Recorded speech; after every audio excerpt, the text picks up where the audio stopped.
Okay, next up is Denny Hamlin. He drives the number 11 FedEx Office Toyota for Joe Gibbs Racing. Comes in here 12th in points. And Denny, talk about 2 races down. You still got several opportunities out ahead of you to try to get back in this thing.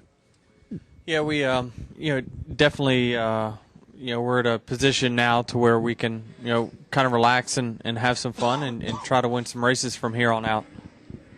That's the important number one priority for us right now is to kind of get back on track before the year's over. I will take questions now for Denny Hamlin. If you have one, raise your hand. We'll bring you the wireless mic. Any questions for Denny?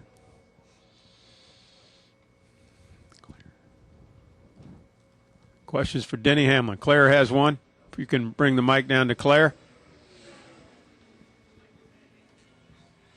Talk about the kind of conversations you've had this week leading into this third race in the chase and where you're at right now. Like if you have any special meetings back at the ranch, or you and your crew chief maybe taking more time, as you said you might, to hang out together. I remember when you had the get-together after the race leading in earlier in the season, and you said, if I have to study video, if I have to fly with my crew chief to the races, are you doing any of that?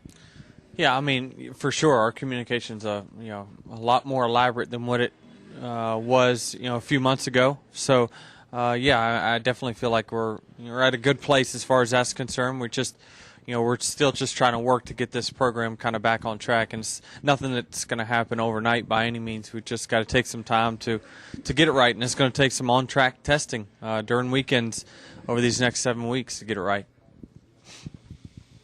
Other questions for Denny? Go ahead. Jeff Schaefer, NASCAR Media Group. The next 2 weeks we're going back to mile-and-a-half tracks. You finished top 10 in both tracks, Kansas and Charlotte, this year. Can you walk us through both tracks and how you feel about going back to them? Looking forward to it.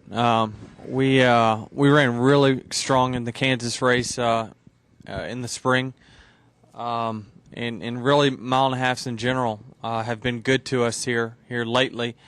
As far as our performance, so we look forward to going back to them. It's kind of the normal type races of what we have during the season, and stuff that we've worked on will hopefully apply to those racetracks.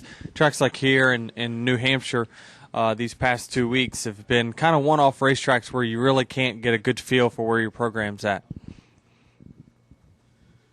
Other questions for Denny? Go ahead, Bob.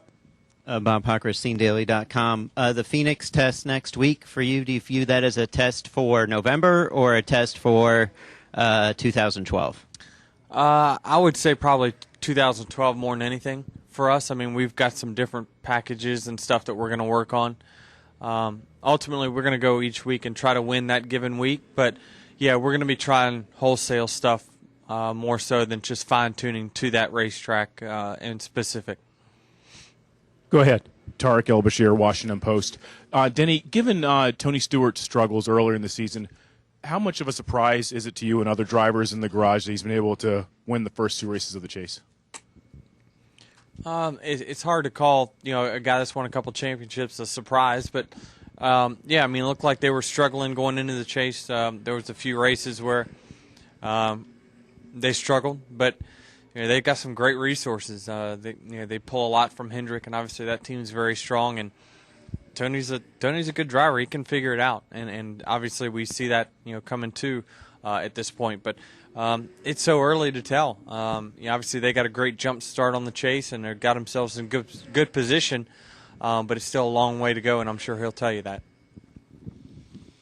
Any additional questions for Denny? Go ahead, Randy.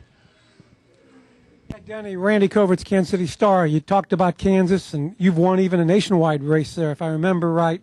They're going to be repaving it after next spring. Is that something you like to see, or you think that track's just fine? I like the track the way it is. I like old surfaces personally. I think that lends itself to 2 and 3 wide racing better than what new paved racetracks do.